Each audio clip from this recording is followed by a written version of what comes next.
What's up, brother? Howdy. How's the audio? I have voice isolation on, but I know there's some background noise going on around me. No, audio's great. I can hear you just fine. Cool. Yeah. What's up, brother? Howdy. Ooh, let me mute I got us on live How's stream the on YouTube. I see.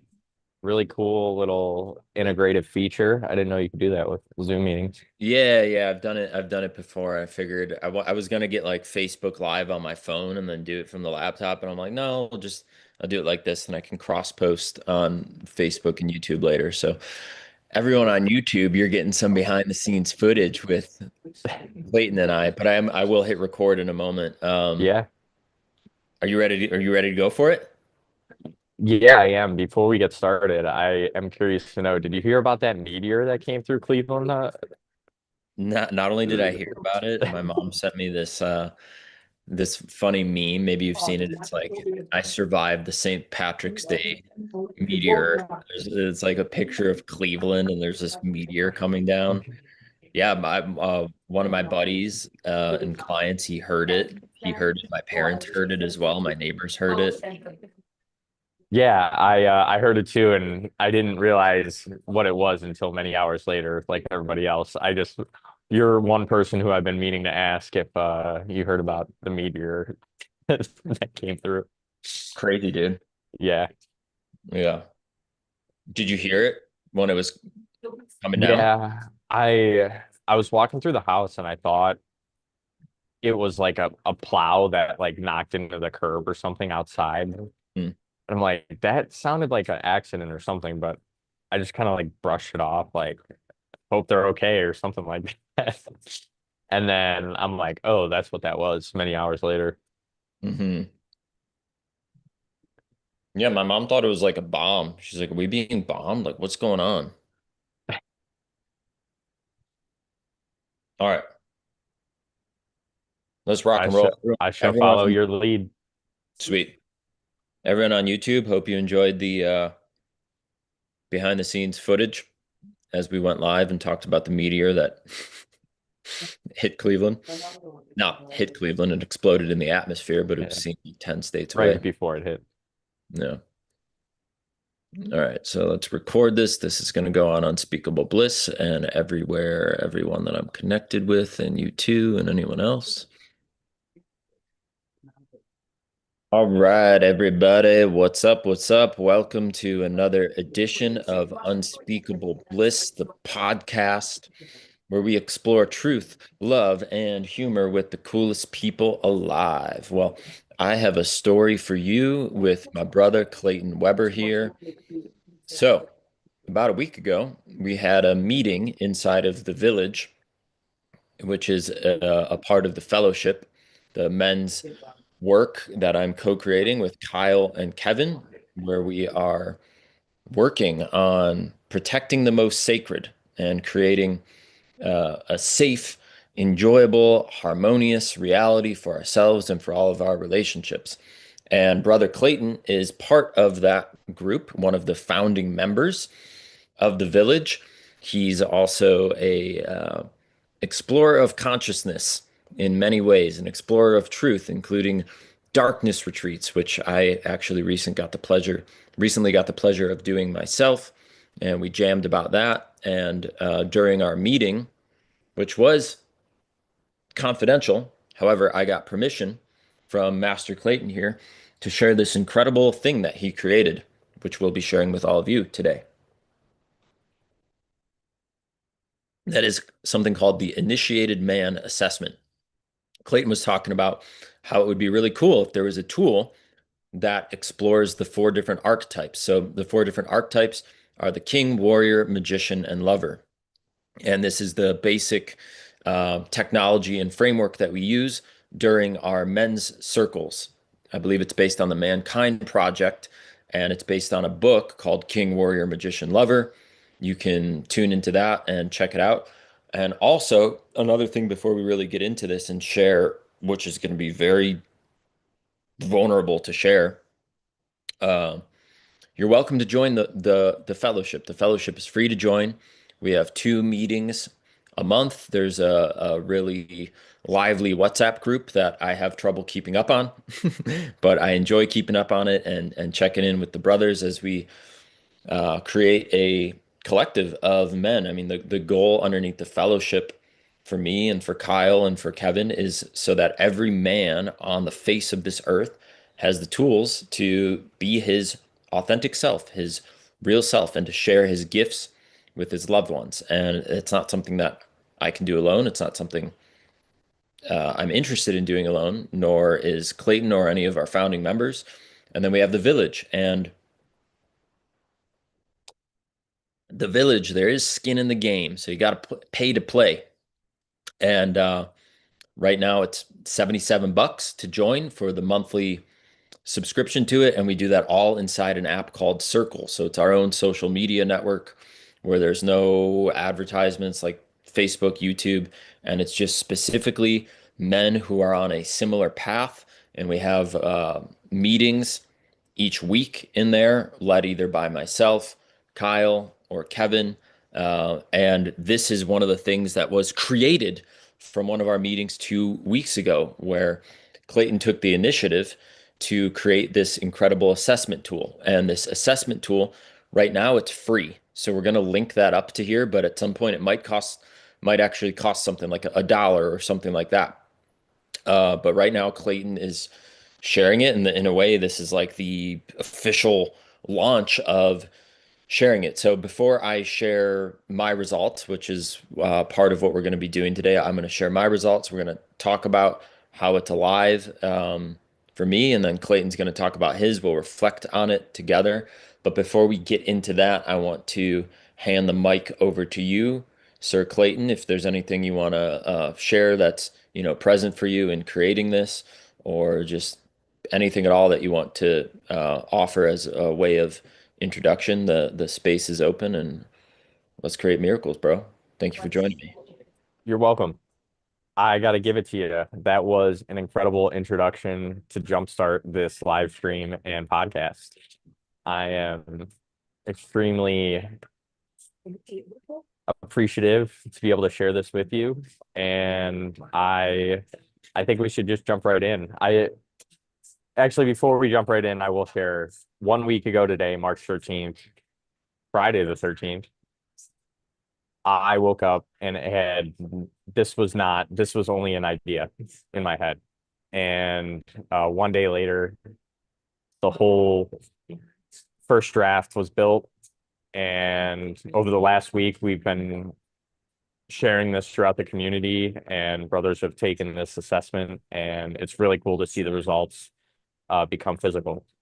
So I'm really excited to hear you introduce your own assessment. I will share anything that I can about mine. I have mine up and ready, but I think you should lead things off, and I'll follow your take. Yeah, bro. I'm just gonna double click on what you said there.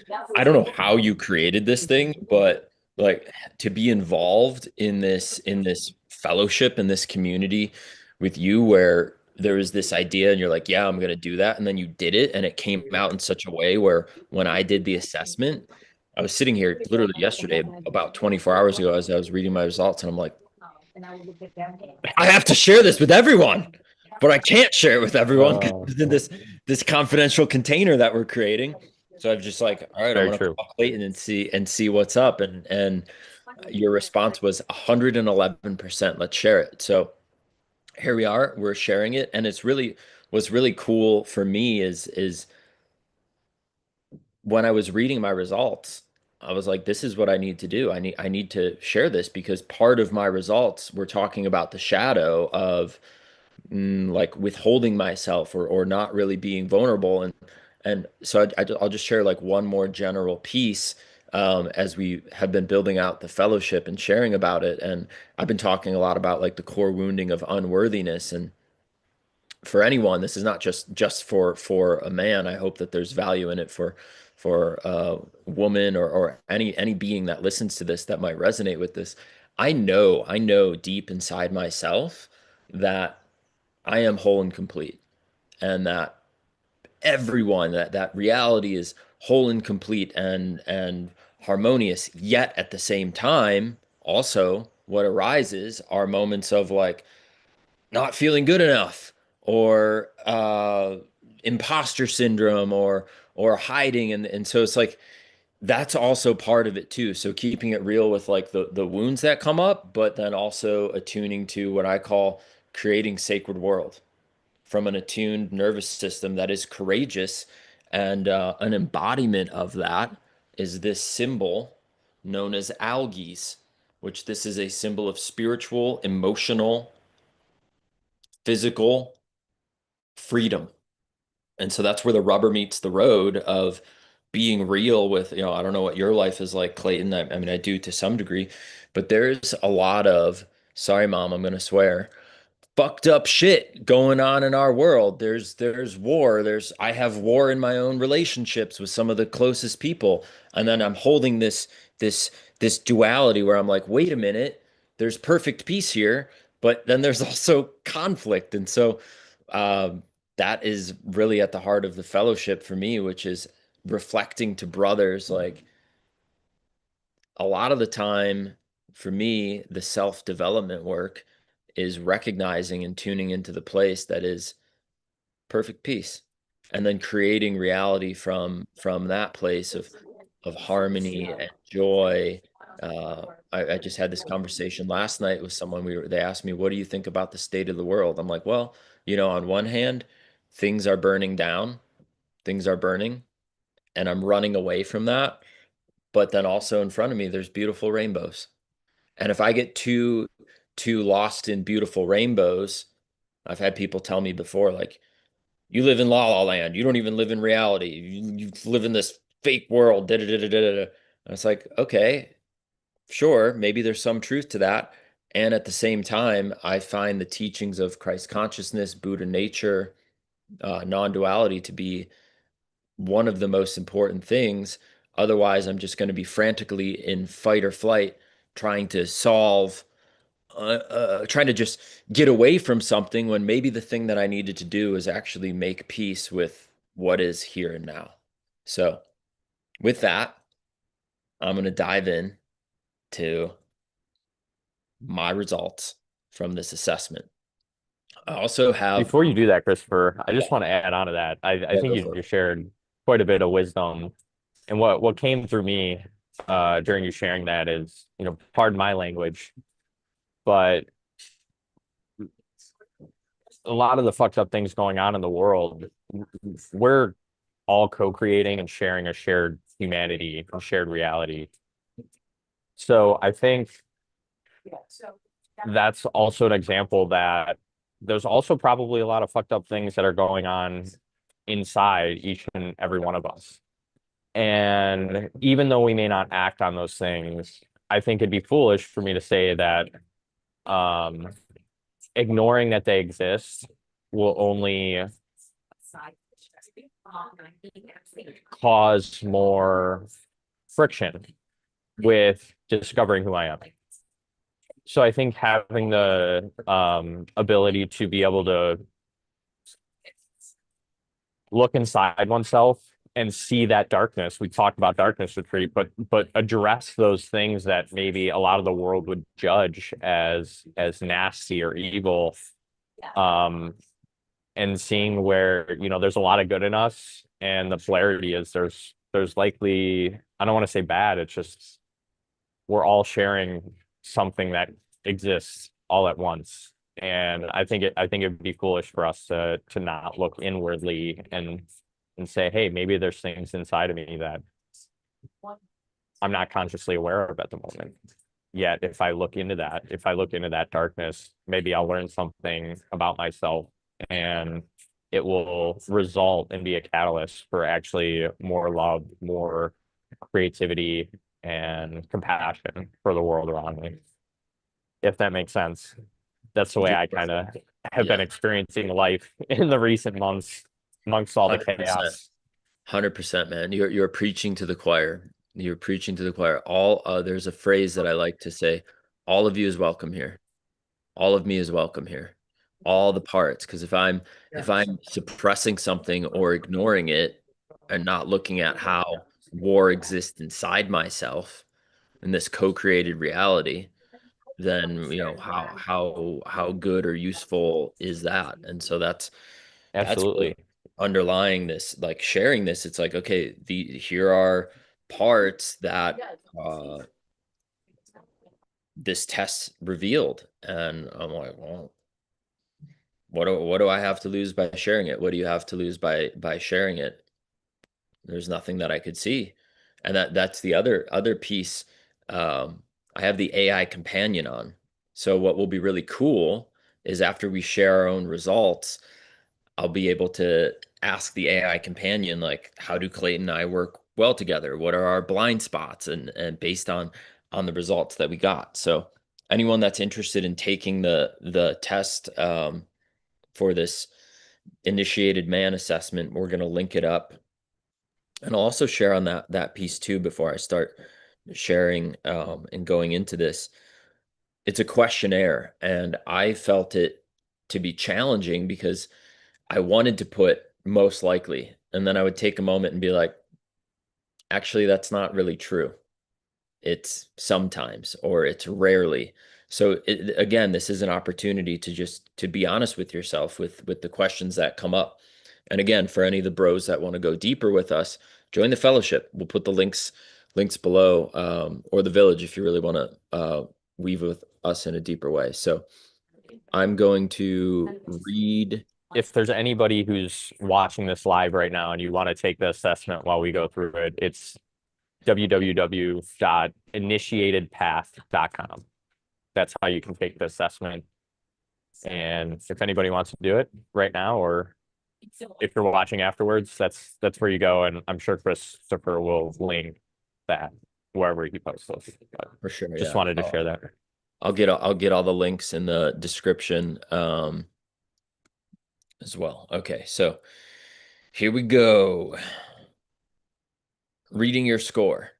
So the mature expression, that means how fully the healthy integrated form of this archetype is accessible and active in your life. The active shadow, this is the outward inflated expression of the archetype shadow, controlling aggressive or manipulative patterns.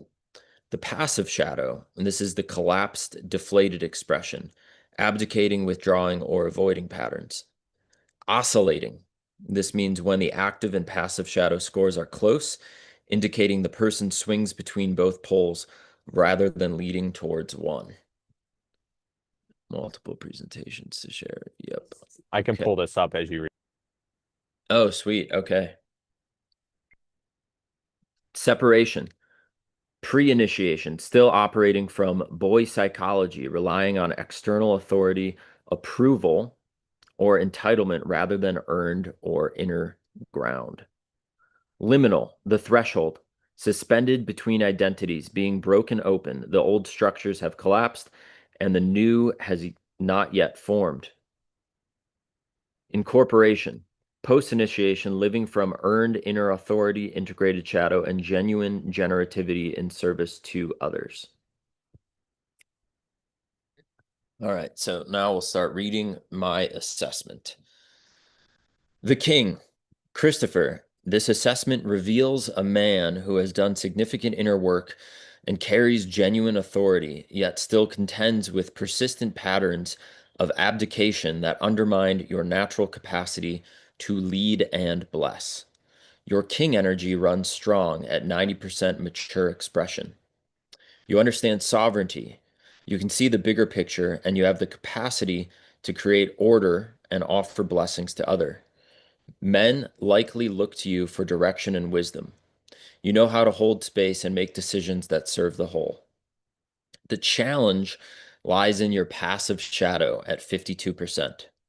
When pressure mounts or conflict emerges, you withdraw your energy and presence. Yeah, I feel that. We both share a 52% passive shadow with the king. I Oh, just looked. really? Yeah. Okay. Like attract likes. You step back when stepping forward is what's needed.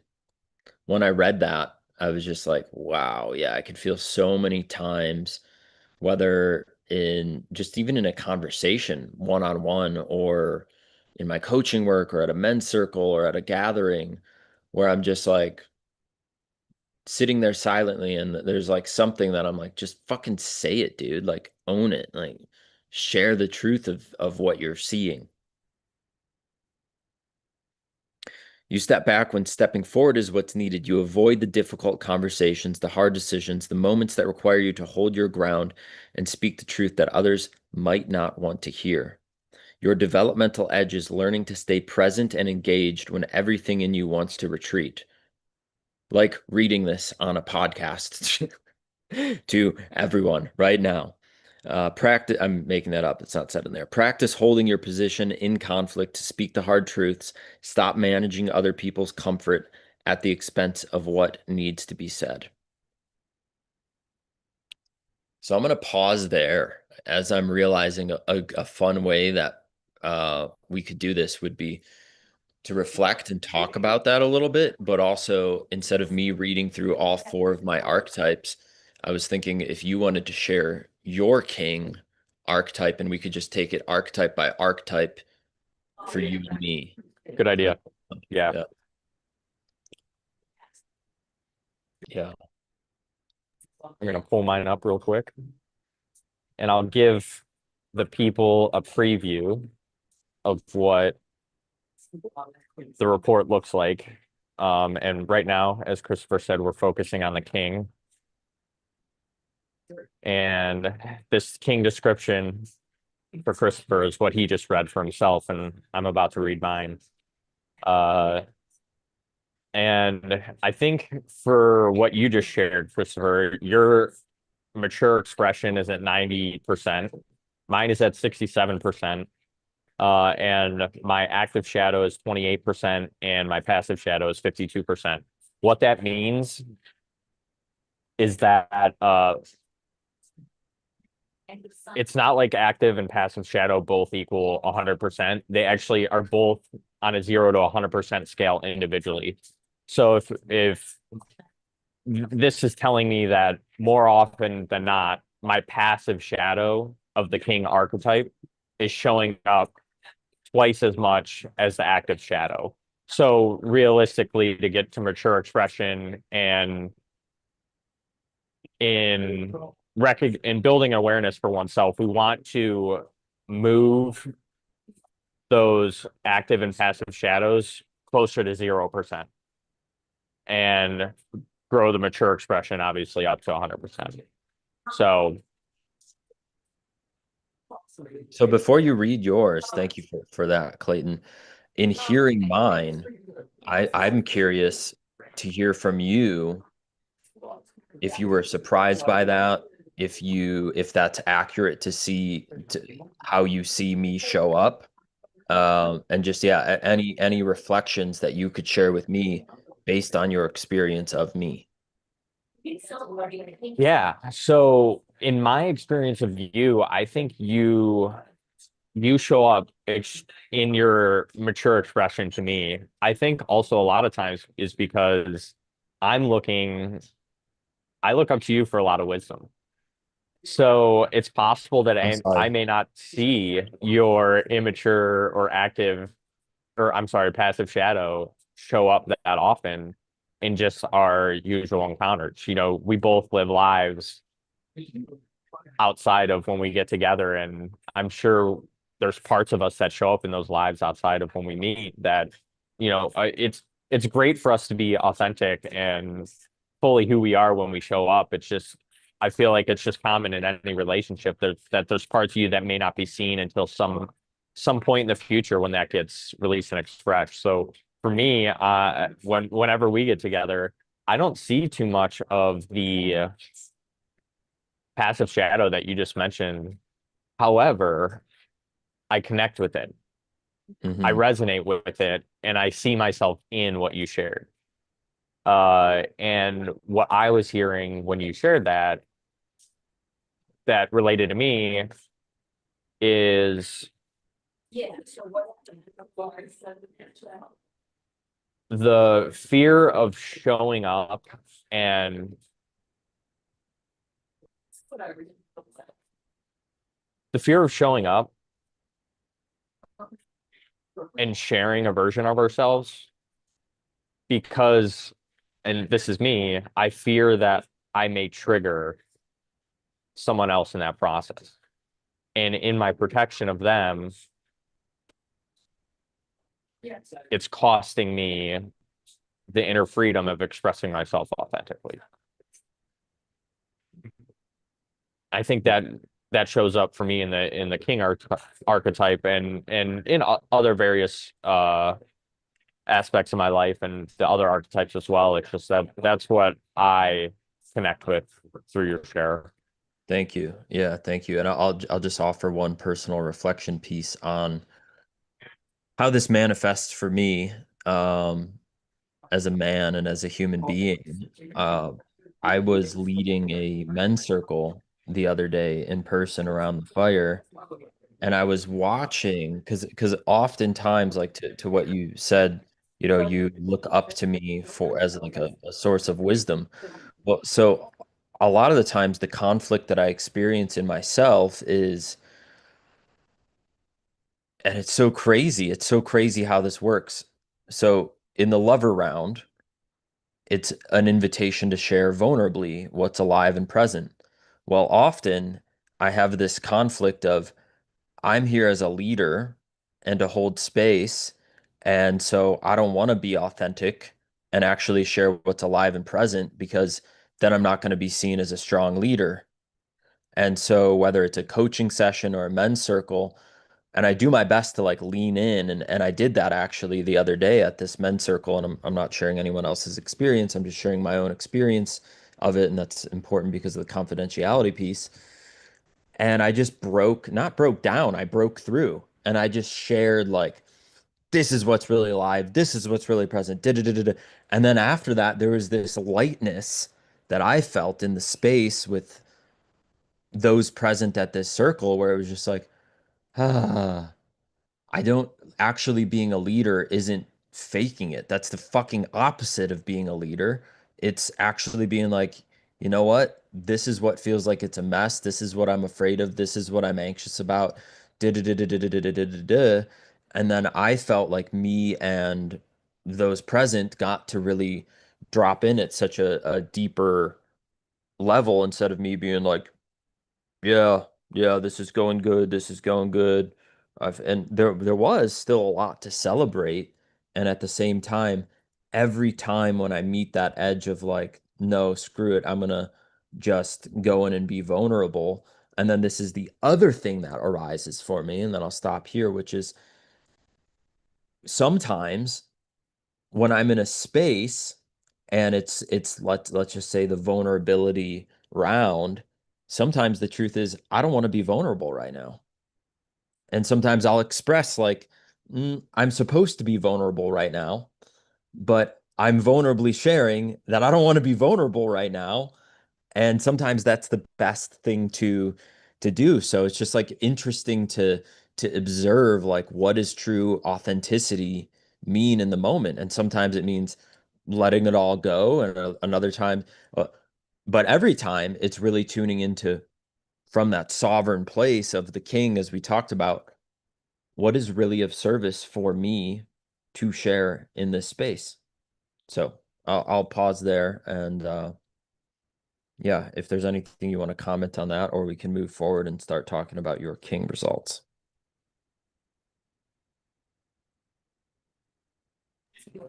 Very interesting. It makes me think of eh, people out there who are we view as coaches to at least individuals or groups of people, the Tony Robbins, the Joe Dispenzas who've studied this and integrated this into not only group work but their own self work. And sometimes, like as you said, showing up as the leader of a call, it's like it makes me think like, oh, sometimes you just want to see people who are in those positions just show up as human, and that humanness may be being extremely vulnerable and looking totally different than the leader that we perceive them to be. Um, I've never seen like Tony Robbins or Joe Dispenza in a dark room crying in a corner. It's possible they have, it's possible you have, but it just makes me think like I think those people that we would perceive as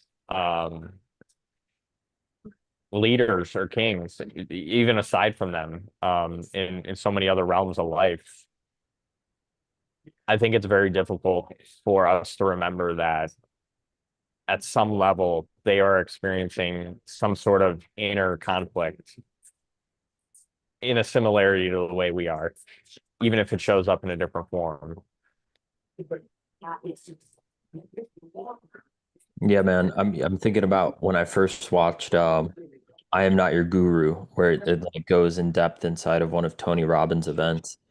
And they asked him right before he was going on stage, they were like, "Are you nervous?" And he laughed. He's like, "Nervous? No, not at all." And I'm just like, "What?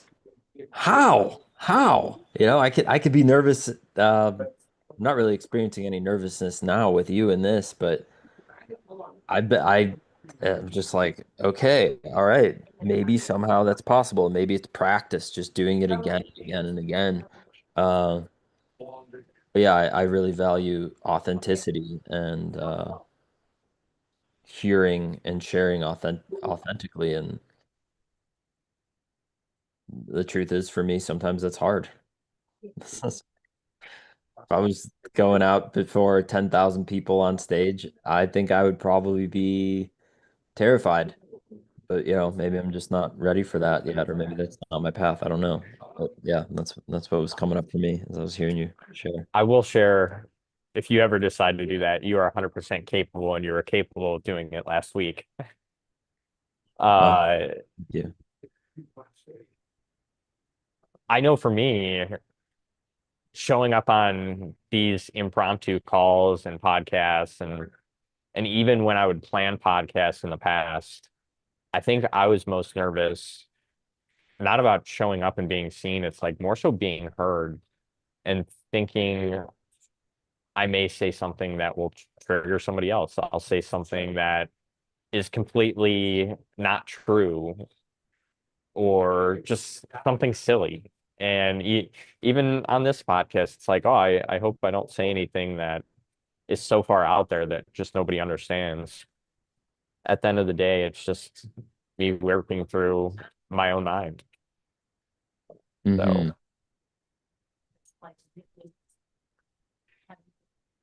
whatever that means. Yeah, I'm just thinking about something I wanted to share earlier, which is uh, two quotes from Ram Dass, which is, "We're perfect the way we are, and there's always room for improvement." And then the other quote is, "The world is perfect as it is, including my desire to change it." Love it. I don't know the right answer. I don't know the wrong answer. Here we are, doing it doing it together. Yeah.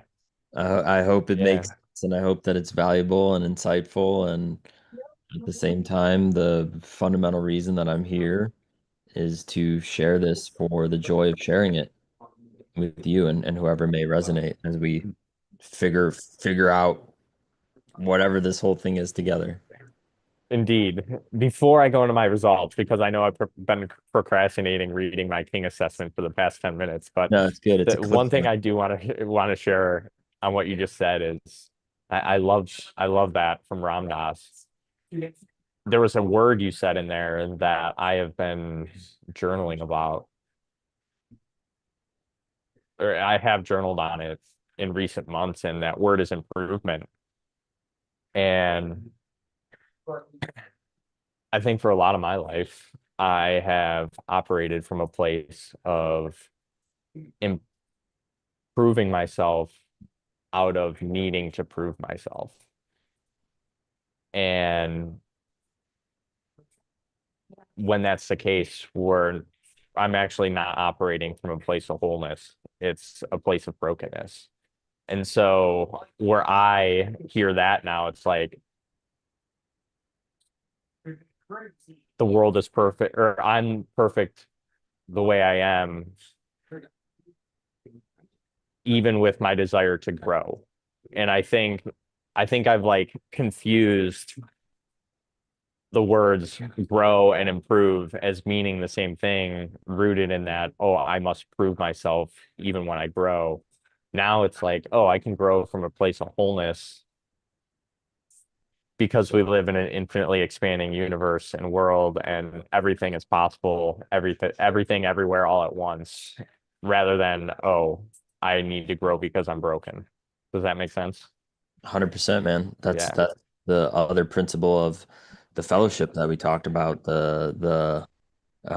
It's life generative, it's life giving, it's the expansion of, yeah, growth, but growth not from a sense of brokenness or incompleteness. It's just the natural way of life organizing itself and expanding and evolving. So yeah, that resonates for sure. All right, let me dip right into my king assessments. Let's go for it. All right. I am 67% mature, 28% active shadow, 52% passive shadow. So I don't show up too often with my active shadow. More so, I'm a passive shadow uh, behavioral person. So, Clayton, this assessment reveals a man who has done real work and stands closer to mature masculine expression than most. You carry genuine authority and the capacity to bless others. Yet there's a pattern running through your archetypal landscape that needs direct address. Your king energy shows solid maturity at 67%, but you're getting pulled into the weakling shadow more than twice as often as the tyrant. You abdicate responsibility when the weight of leadership feels too heavy, and you withdraw from decisions that require you to risk disappointing others. The developmental edge here is concrete. Practice making unpopular decisions that serve the greater good and stop asking for permission from others to exercise the authority you already possess. Your mature king knows what needs to be done. Act from that knowing, even when it means standing alone.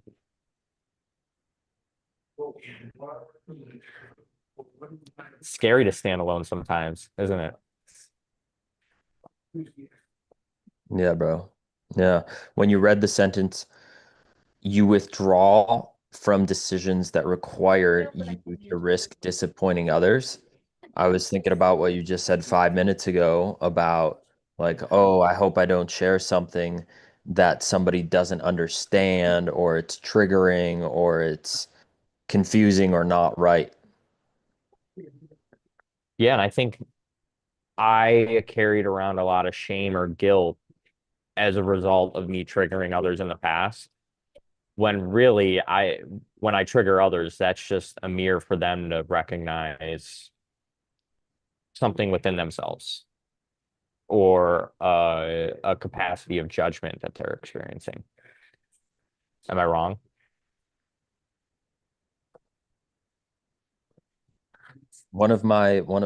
Someone that I've learned a good deal from, he said, you can't get triggered if you're not loaded.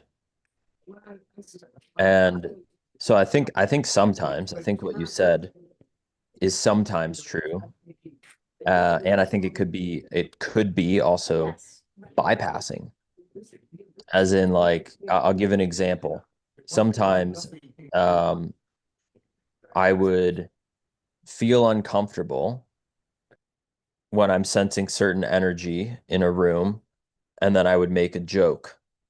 And my making a joke is a way to diffuse that uncomfortable energy, but my joke could be off-colored or offensive, and I'm actually thinking someone else is triggered when I'm really triggered, and then I'm making this joke and I feel all uncomfortable and weird about it. So I guess what I'm pointing to is like the this goes pretty deep into like Course in Miracles stuff where it says there's only one ego. And is it basically would be saying like if somebody else is triggered, then there's a part of me that's triggered and buying into it. But sometimes I think what you're saying could be totally and absolutely true, where I might say something that is in alignment and true, and somebody else may be triggered by it, and I could just hold space or be with them or not even get involved or bought into it. And it could just be a I mirror see. for them too. But I don't think it's like black or white, this or that. I think sometimes it's this shared uh like kind of like I'll get triggered by someone else's trigger. And then it's just like, whoa, okay.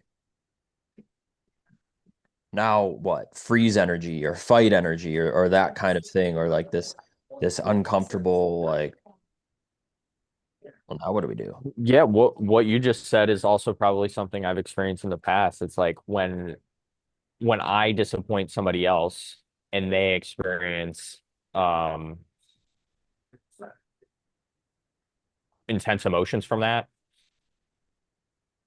sometimes I have resisted feeling my own intense emotions. So me triggering somebody else's intense emotions, I don't want to do that because it will that it will result in me taking on their emotions or bringing intense emotions onto myself that maybe my ego or my nervous system really didn't want to go into.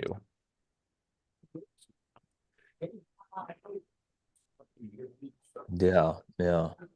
And this is where the questions in this assessment really matter in how you show up with them. It's like I could consciously say that's not how I want to show up, but if you use these questions and reflect on, okay, how have my actions really appeared in the past few weeks, months, or years when you're asked one of these questions, and if you're really honest with yourself, then you're going to get a result like this that says, hey, there's room for growth. Hmm.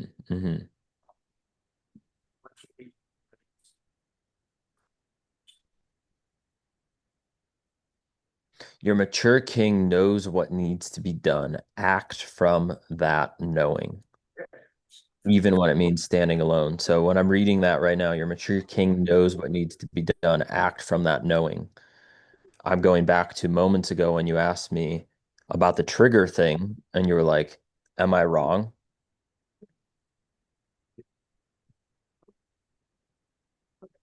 I don't know. But I'm curious what the knowing inside you says when you say that.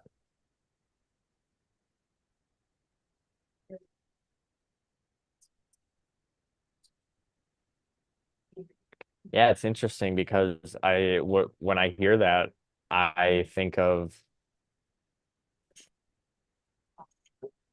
certain networks that I'm a part of where like I would almost never say that because I don't want to trigger them or bring up a difficult conversation. Whereas in here, I feel comfortable just saying that that's a current belief of mine, and that belief could definitely change in the future as I experience new information and learn new information. Um, yeah, interesting. Hmm. And before we Shall we move move? on to the Yeah, lover good. or the warrior, even that phrase when it means standing alone, like, are we ever really alone when we're by ourselves? Um, Yeah, bro. I mean, that's the big thing that I mean, I have gotten into so many conversations with so many people about this very thing and alone, right? Alone. this I do think it is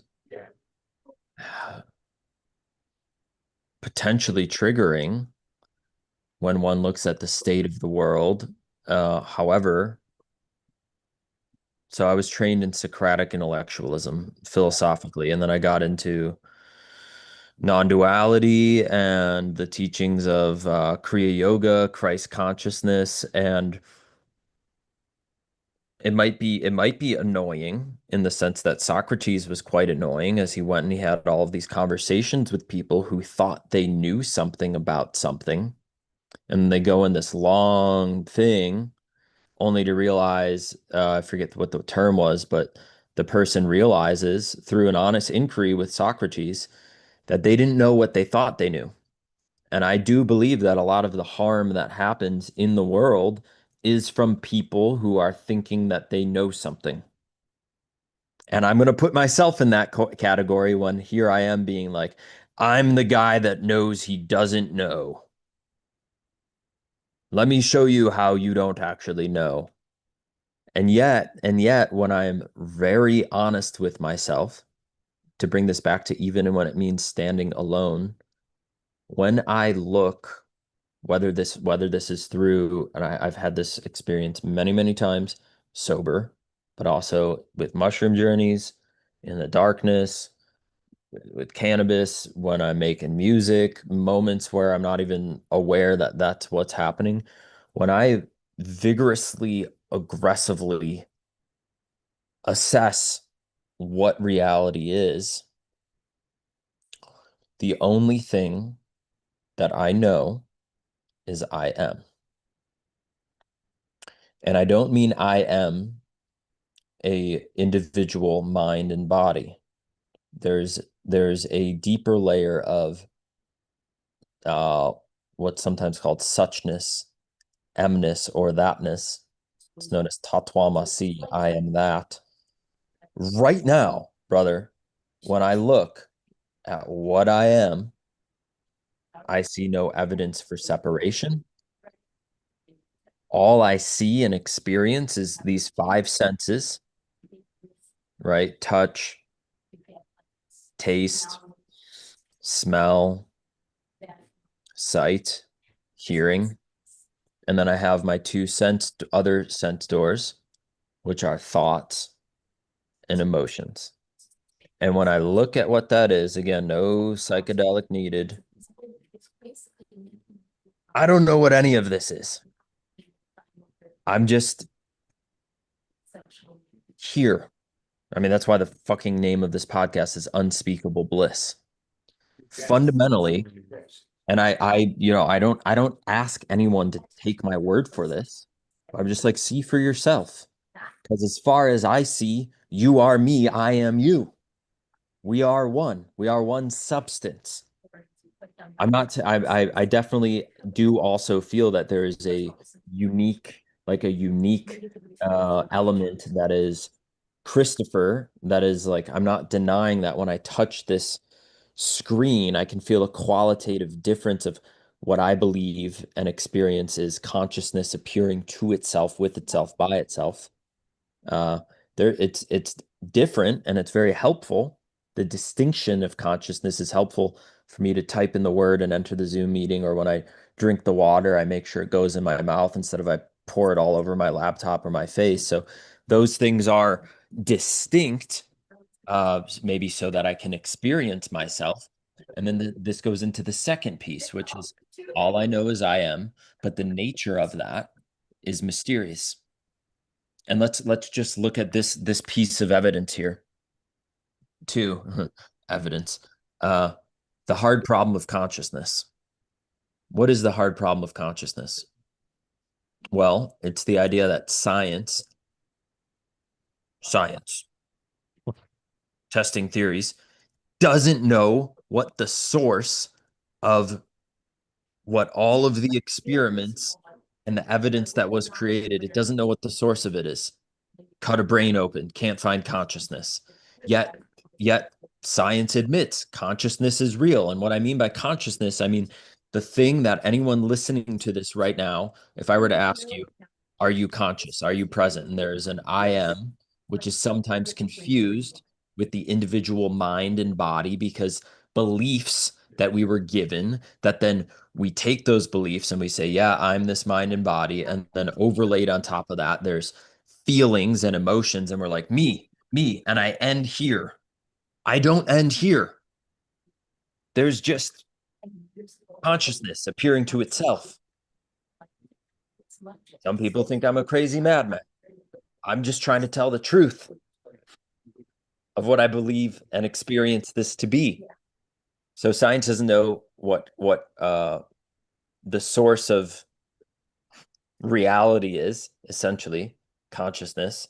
It's not there. And so it said what is being looked for is what is looking. And I'm just attempting to be like, let's go back to the fundamental and look at that. Because all the mistakes of the Crusades and I know this and I know that, that's where I think a lot of the missing the mark, sinning, ignorance comes from. And then the other piece, there's a list of like the top 20 questions that science doesn't know the answer to. The other thing is science doesn't know what anything actually is. Science does not describe the nature of what something is. Science describes patterns, like the sun rises in the morning, or even the table of elements. These are patterns, or like atoms. I'm not like a pro scientist, but the idea is it's describing the movement of something, but it's not saying what the nature of what that something is. So we don't know what the source of any of anything is, i.e., consciousness, nor do we know the nature of what any of the things are that we're describing the patterns of. I believe there's a relationship there. It's a fucking mystery. We are alive in a great mystery. And when I remind myself of that, then a lot of these things make sense of the mystery school that is the fellowship or the one-on-one work that I'm doing. It's like maybe there's a lot of misbeliefs, misperceptions, and we've said, no, this is what this is what that is, this is what I am. And then there's a lot of suffering. Again, not saying that I don't buy in and believe in a lot of these things. We're reading our assessments for sure, but all of this unfolded from you asking, which was already on my mind to speak of, even what it means standing alone. I think in some sense we are always forever eternally alone. And maybe the thing to look at is we're never getting out of this because there's nothing to get out of. Well, I like that. so yeah, that was Yeah. quite a mouthful. I don't know if there's anything you want to comment on. You just taught me a lot. You just taught me a lot. Good. Consciousness moving through you. Yeah. You said something in there. You're like, all I can't even speak on it. I just have to take it in at the moment. Good, dude. And I have this conversation for the past 3 years with one of my homies here on the mountain. And when I ask this question, I ask like, how how do you know to this person? How do you know? And then I'll hear about like maybe, oh well, there's some higher being, and I'm like, no, no, no, that's a narrative. How in your direct perceptual experience are you knowing this? Like, right, true gnosis. All I've come to, the only thing that I've really found that I know is this emness and this suchness. Everything else is a mystery. Everything else is a mystery. Because if I can't know it by my direct experience, maybe I'm believing in some narrative that society or somebody else or something taught me so that I could be a very good boy and when I die, get to heaven or not go to hell or but it's like, how do you know? And if you don't know by your direct experience, how can you say that you know it? Like, how do you know that your body is digesting the tea that you're drinking right now? How do you know that your heart is pumping blood? It's very difficult. I can't feel that. I can't sense that. Science has described the pattern of how that happens. Yet here I am, like, well, when your body pumps blood through your heart. This is what I guess feeling alive is like when I eat food and don't fall over. I guess that's my body digesting it healthily. Yeah, I mean, I I'm the just big, I'm bringing in this physical example of like there's so many things that happen, I think, within us outside of our present awareness that we just like totally never even think about or feel. And yet here we are. I know we're getting deep into the weeds and the deep into the unspeakable bliss here. It's what I thought about yeah. when you Um, said that. how do I know? What is knowing? What does it mean to know? To me, that's inextricably connected to I must have a direct line of experiential knowing of that. Otherwise, I don't really know it. And I think just from the human perspective, mind perspective, we as humans, we maybe it's our egos, we like and feel comfort in defining things and identifying with certain things. And I think in that there's some root connection to like attachment and just detaching from that need to define things. It's in define certain patterns, and it's like being open to the unknown. Man, I don't even know what I'm saying right now, Christopher, but it's just being formed in the moment, however that looks. But you're triggering some really intense concepts right now. Yeah, and I'm thinking of like relative knowledge or knowing versus absolute. Like, and again, as you talked about digesting tea or me knowing that I'm seeing Clayton Weber. It's like I know that I see that, but how I know that is because there's an interconnected field. Mm. I don't know I don't know what this cup is made of. I don't know. Science doesn't know it either. Again, we don't even know where the source of consciousness is. But there's a relative knowing where it's like, yeah, I thank God I know where this cup is. Again, so I put the water in the glass and I'm able to receive a drink of it. But again, the nature of these things, total mystery as far as I can see. Well, what isn't a mystery is the assessment that you have to read for your warrior. And I want to be mindful of your time. I want to at least get through this before you have to skedaddle Yeah, yeah. because I know I you're on a time crunch. So, So I can go to, but I want to check in on your time as well, because same. We said 13 more minutes. We might just have to do this in a part two. I can go I'm to good for another hour. you good for So, yeah.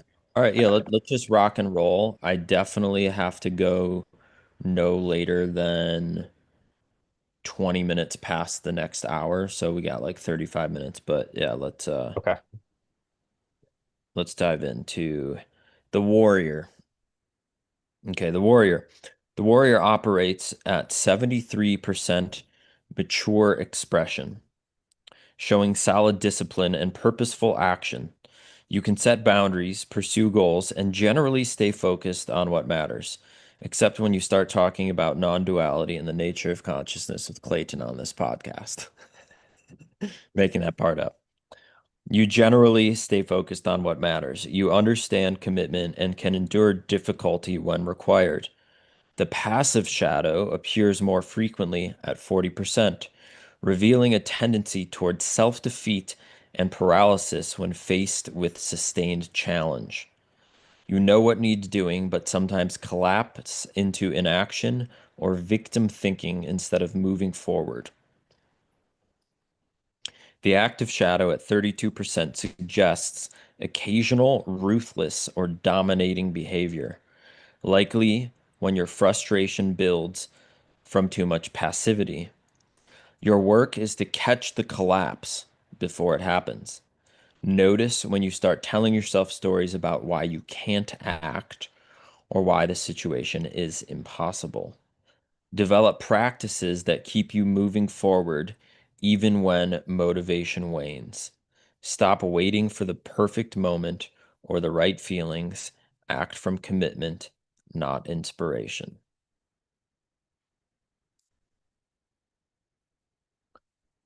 Yeah. I mean that really resonates with me on a sense of like I became a self-proclaimed life coach at 23 years old.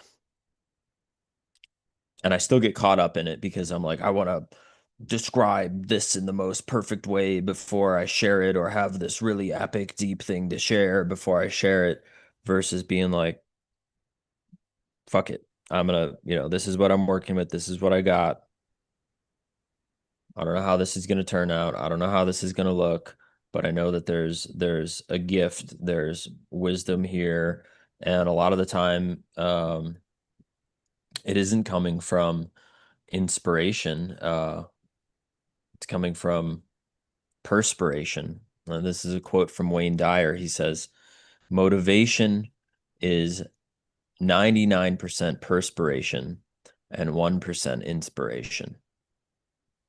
So, yeah, whether it's a coaching call or a post or reaching out to someone to join the fellowship or whatever it is, sometimes I'm not connected to like this deeply feeling inspired, and like it's just like, nope, this is the work. Doing it even when I don't feel like doing it, or showing up when I don't feel like showing up, and still keeping it real in those moments too. You know, open to anything that you might want to share or reflect on, and me sharing my warrior assessment.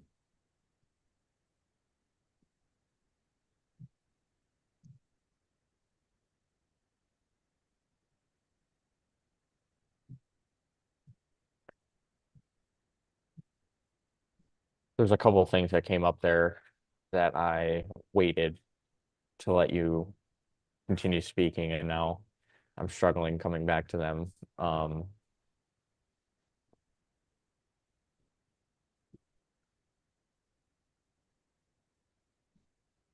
I know for me,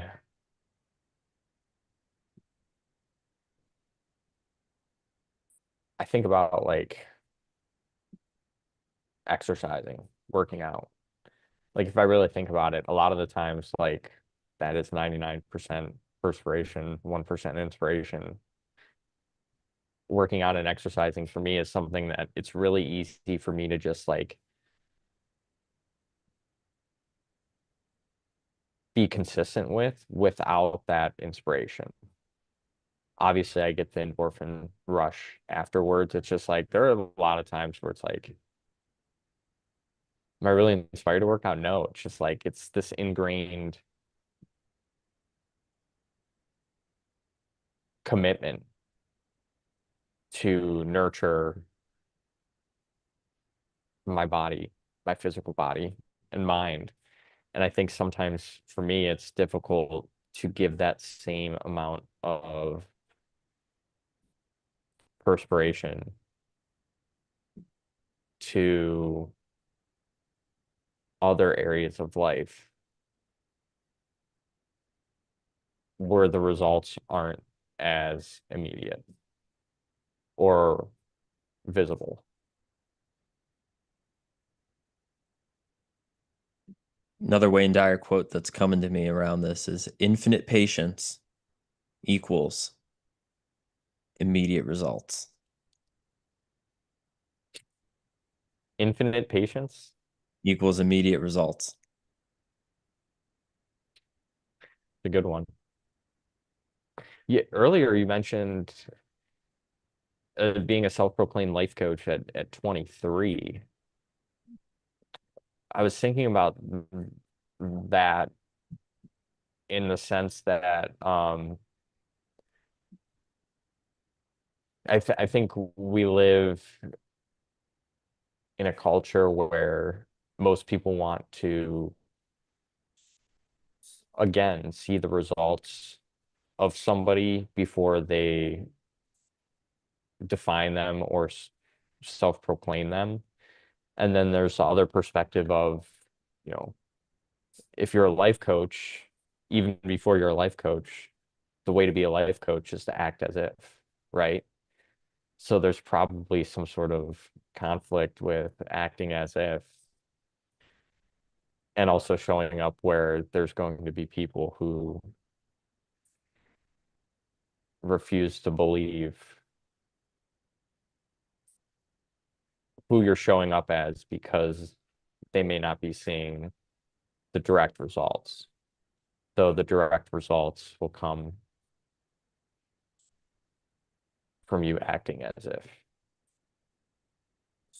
Yeah, I mean, it's an interesting thing to consider. I mean, I could just say that, what I looked at in my life at 23 after going to school for acting, just pursuing my heart's dreams and philosophy, and then realizing like, okay, I'm back to working out piece. I had a developed physique and I started a personal training business. And after reading Autobiography of a Yogi and realizing kind of this spiritual material that really felt like the most important thing, I was like, how can I combine all of these things? And it was like, oh, okay, become a fitness and mindset coach and work on the core of it with people. And the result that I was helping them with in some way was a physical transformation.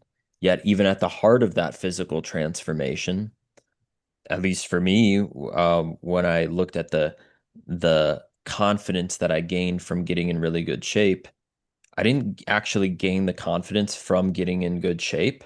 I distinctly uncovered a confidence, an innate wholeness that was there already, and I rediscovered or remembered it from having gotten in really good shape. I like that. Yeah. You remove the barrier that was covering it up. Yeah. Removing the obstacles between me and the love that I am.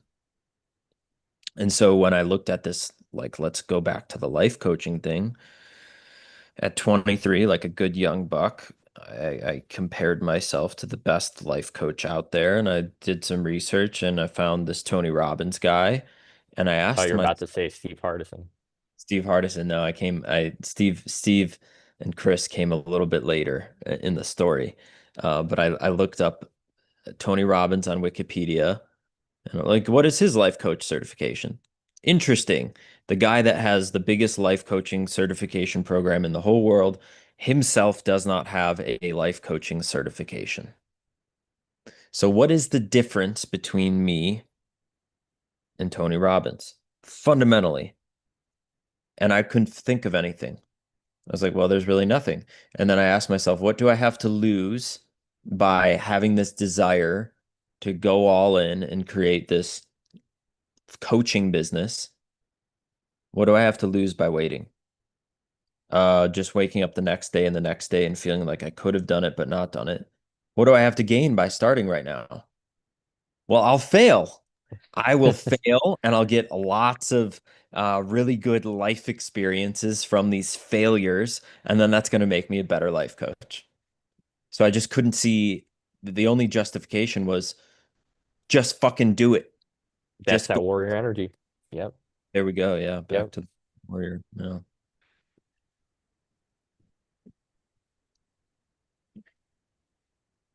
All I'll right. pull mine up. Let's hear your results. I'm just going to refill my water here.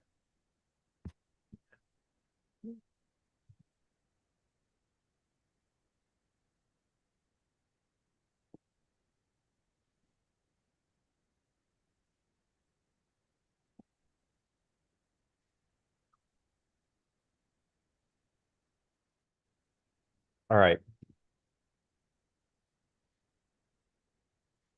My warrior is my least mature expression at 63%. And again, my passive shadow shows up more frequently than my active shadow.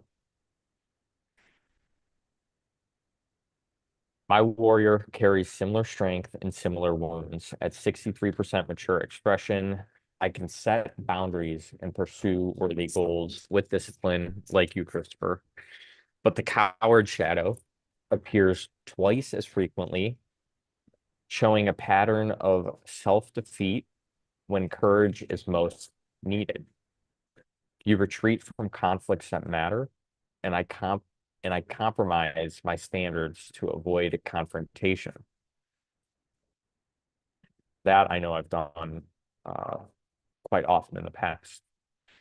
And I tell myself that I'm being wise when I'm actually being afraid. And what I think about there is the infinite patience quote that you shared. Um, the work here is behavioral and immediate. Identify three situations where I've been avoiding necessary conflict and have those conversations within the next 2 weeks. Stop negotiating with your own standards. When you know what's right, move toward it without seeking consensus first.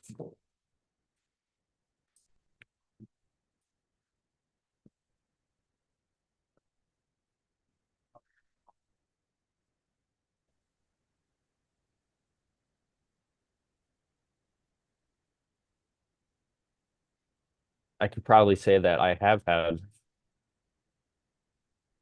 one of those conversations within the last week since taking the assessment, and it was in the men's circle we actually had the other night. You weren't involved, Christopher. Hmm. So in that men's circle, I did bring up one of those conversations that I've been avoiding within myself. Um, so that I can speak on. That was something that I brought forth with warrior energy. Way to bring on the courage, bro. Not avoid the confrontation.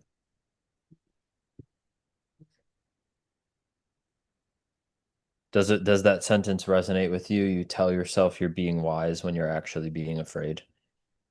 Yeah, that's one I keep staring at. Yeah. Yeah. I've had that too. Like I'm not gonna say anything because that's actually the wise thing when I'm actually just being a coward.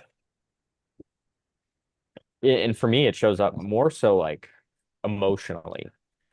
Going back to like exercising, working out, darkness retreats, long meditations, breath work, cold plunges, all those areas in life, I'm so comfortable going towards the discomfort. It's Hmm. easy for me to feel the pain and discomfort in those areas. Yet when it comes to emotional discomfort with myself, my feelings, or close relationships, that's where I know I show up most afraid. More times than not, it's that in those areas rather than like just actual physical areas of life, I would say. And does it have to do with like a fear of being rejected?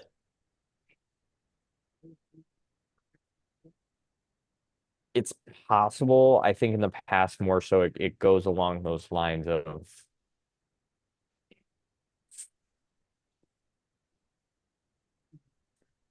I'm not okay hurting other people. When I hurt other people, I am evil. Uh-huh. You Okay. know, um, when I use my emotions, other people don't love me. I have to put on this mask that's emotionless to be conditionally loved from people.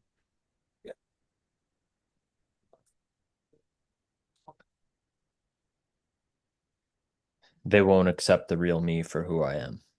Right. Right.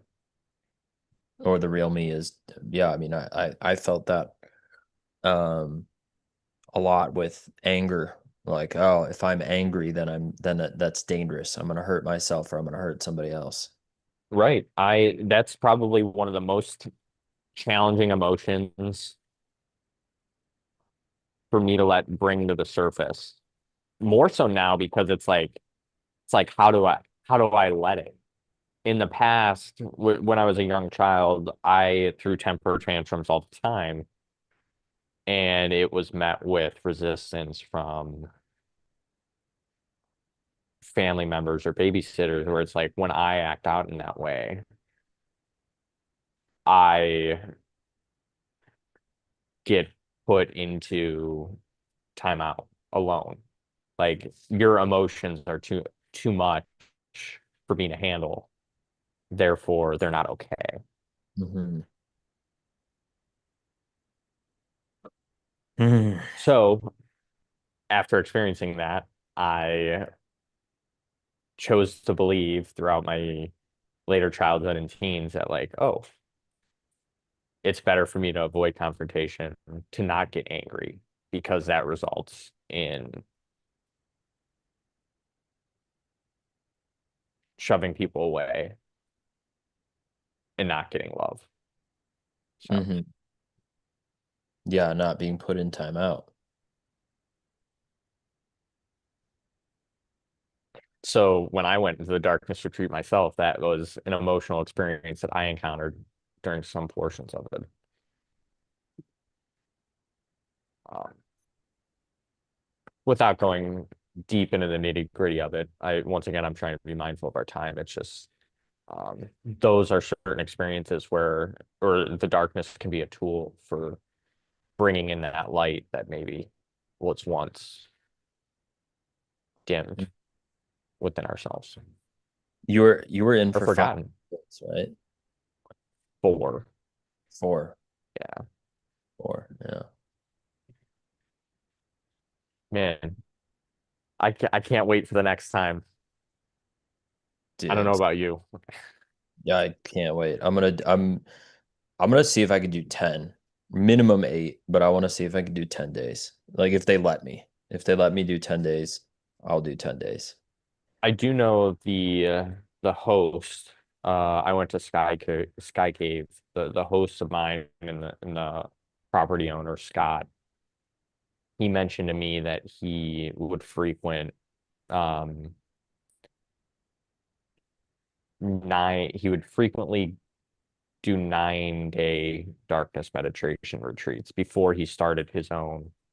I think he did them down in like Baja, Mexico or something like that. But Mm. yeah, Yeah, I'm he would probably. he would carve out time to do like 9-day retreats. So Where are you gonna do your next one at? Are you clear on that? no, I mean it sounds like you have a nice space somewhere nearby. No. So No, I oh, it's don't. not? I'm not gonna do it where I did it before. I'm gonna do it in like in an actual center. This was more like it's not a retreat center. It was just kind of like a homemade thing that I did, and it was just pretty Ah, rugged, okay. sure. So, which was cool. It was like a cool first experience. Definitely worked. But there's this place in Italy that I'm gonna go to with Sladka when we visit. Actually, bro, oh shit, this might just be perfect when we're going to Bulgaria for the pilgrimage, either before or after. We don't know exactly when. We obviously want to have some space before the pilgrimage, but we are both gonna, she wants to do like 8 days. And we're gonna go to this place in Italy, super cool. It's highly recommended by a friend of ours. So Nice. just planting a seed, Yeah. maybe use vodka and we can all, and who knows, maybe someone else in the it's not my darkness retreat center, it's somebody else's, but yeah, we could have a crew of us go over there for it. Anyway, shall we continue? Yeah. Let's at least get to one more, and then let me just do a quick time check here. Okay, 12:08. Yeah, okay, so here's my proposal. We go magician and then we save lover and initiation arc for a part two. How does that Yeah, sound? we can knock that out next week if you got time. Yeah, yeah, we'll get it on the Yeah. books. Do it next week. Okay. So the lover. Your lover. No, the magician. The magician. Oh, you're right. Okay, so we're gonna save the lover and initiation arc for next Yeah. next the magician. Can't skip the magician. That wouldn't be a good magic trick. Your magician shows exceptional mature development at 93%.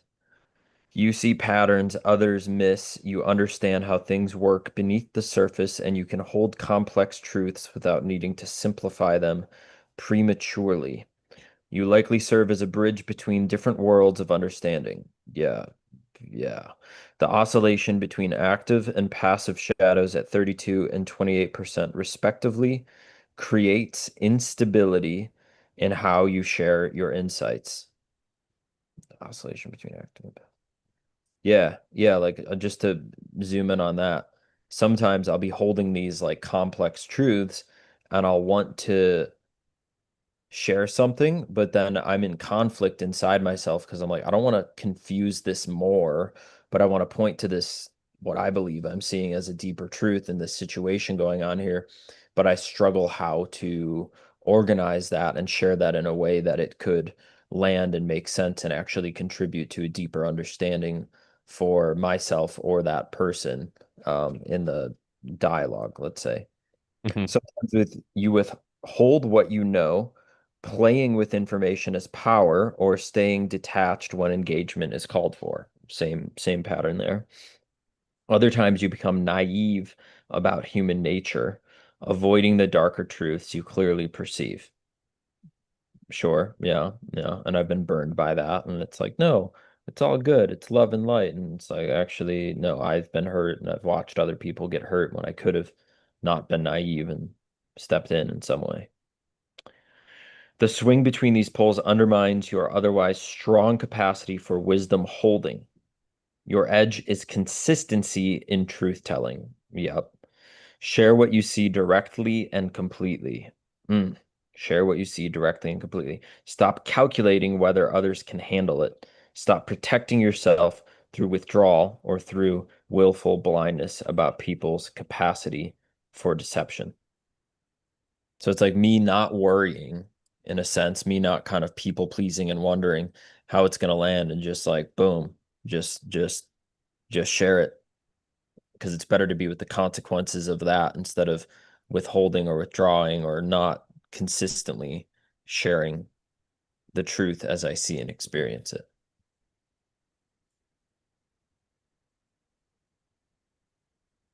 Do you feel like the warrior and the magician probably have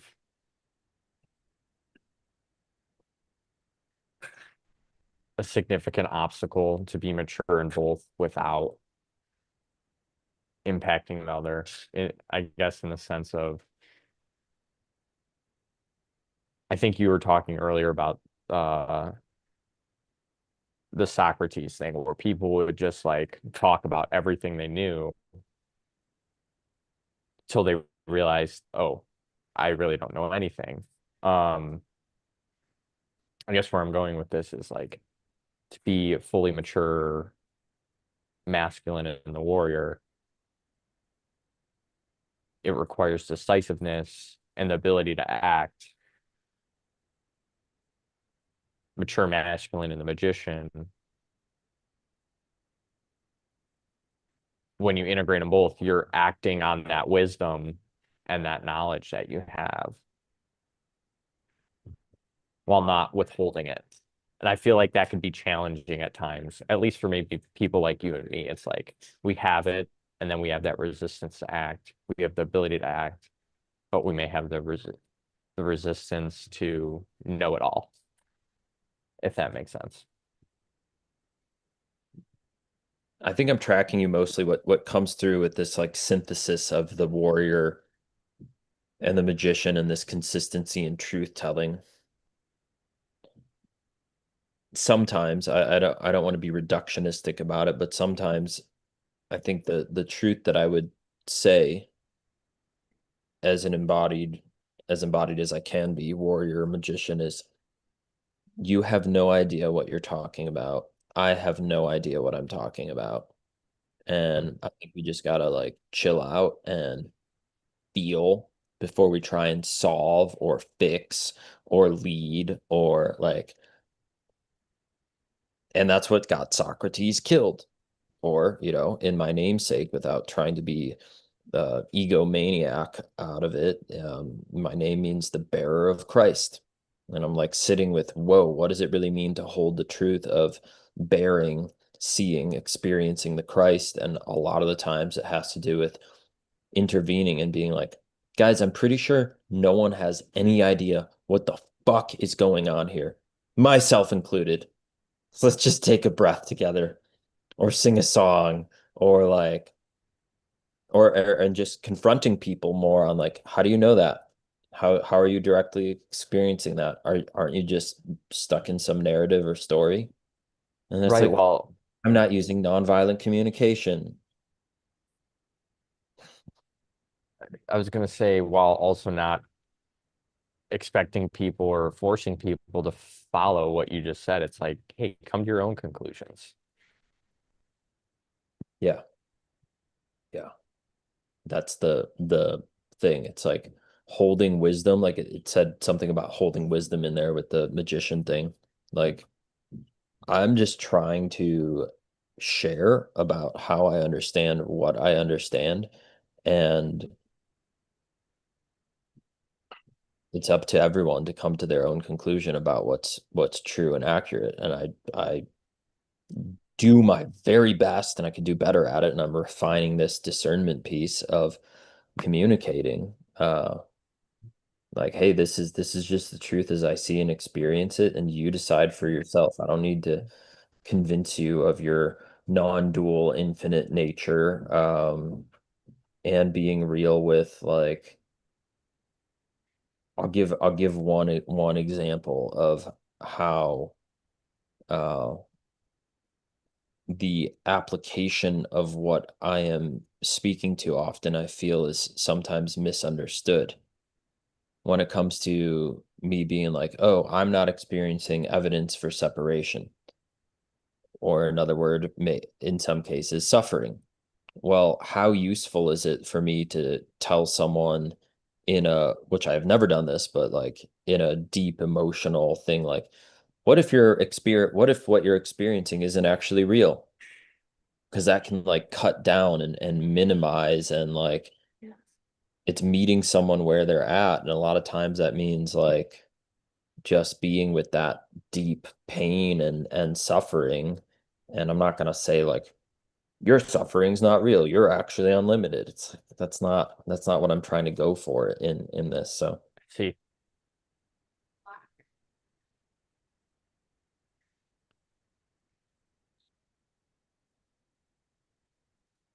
yeah, I think what you're asking it is touching on something. All right, your turn. Shall we go for it? yeah, I believe my magician is the most mature at 80%. Yeah, boy.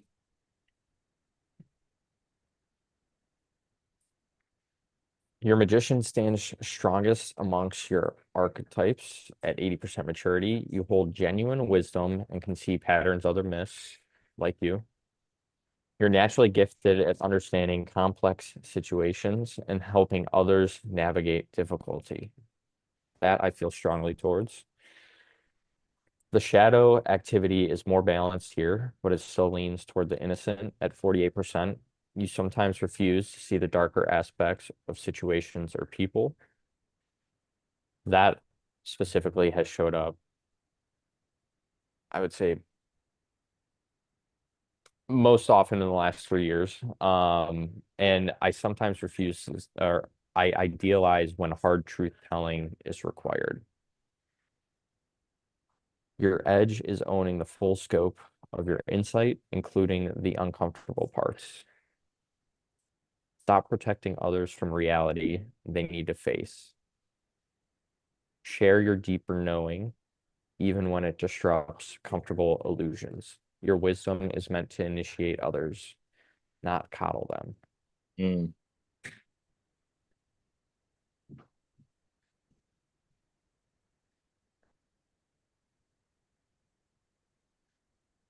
Your edge is owning the full scope of your insight, including the uncomfortable parts.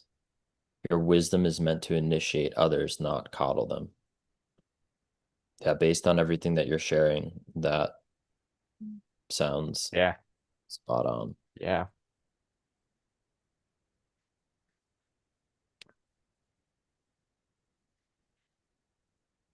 Our magician is very close. The results are very close. And I'm not surprised because our curiosity and willingness to even have this type of conversation and discussion that we're having now, I think is significant magician energy. Yeah. So I'll lean in and see if I can ask you a question, and then we can leave it here. Uh, I'll do a little outro after as well. If you right now, Sir Magician Clayton, could share your deeper knowing, even when it disrupts comfortable illusions, what is that deeper knowing that you can share right now?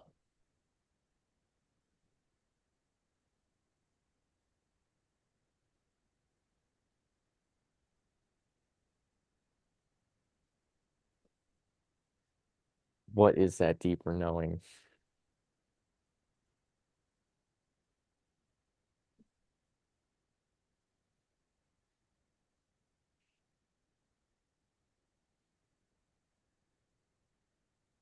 Christopher, I may have to sit with that. That could be one of the first things that I start part two with. I desperately want to share. Perhaps I'm overthinking.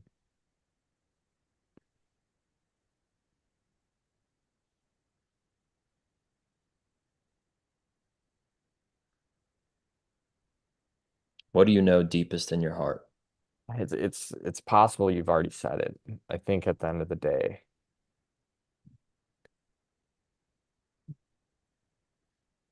none of us really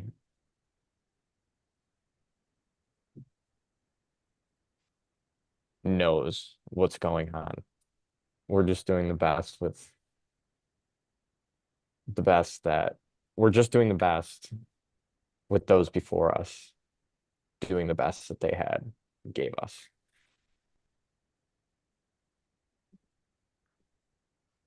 And it's possible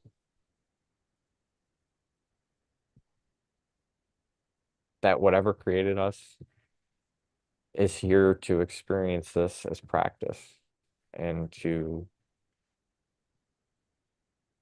practice feeling, practice doing, practice having, practice fearing, so many other things. I feel like what I just shared could also be another 2 hour conversation without me going deeper into it. So I'll leave it at that. Uh, but I really value you giving me the space to share that because I do want to share more of my wisdom while also understanding that I have a whole lot of wisdom yet to be received. That sounds wise if I ever heard it, and we can pick right back up next time to this inquiry of share your deeper knowing, even when it disrupts comfortable illusions. I heard you say that maybe this whole thing is practice, a dare I say, playground for the divine to come to know itself and remember itself. And again, as I started the conversation, all of you, all of me, all of us, dear listener, is welcome. All of you is welcome here. All the parts that feel whole and complete, and the parts that need the work, that need to be seen and heard. And if you want to go deeper with myself and Clayton in the village inside the fellowship, all the founder seats have been um, taken by Clayton and another group of committed brothers. There's the free version of it as well with our WhatsApp group. You can take this assessment quiz that's free right now for now. So do that. I would highly recommend taking, if you're a man on the path of becoming your true self, of sharing your gifts, your wisdom, your joy, your love, your pain, your all of what's present for you. Join us in the fellowship. Clayton and I are going to do this again sometimes next week. And until then, my friends, keep it real. Let us know in the comments what resonated with you. Let us know where we're bullshitting ourselves and we're just naive young bucks living in some fantasy reality. All of you is welcome. All of your comments and your affirmations. Give us give us some be like, yeah, you courageous bro, sharing your assessment that was for you and you alone. Let us know what's real and true for you. We are here for it. Iron sharpens iron. Light breeds more light. And yeah, I'm really stoked for how this went, bro. And I want to acknowledge you for your courage to come on here with me and be a guest on the podcast, but also how you've created this. And my prayer is that this assessment and whatever else you get to create gets to touch as many lives as possible to create a more peaceful world, a world where we're protecting the most sacred, and a world where we're giving ourselves to uh, generative life activities that bring on more inspiration for everyone. Amen. Amen. What an Hallelujah. outro.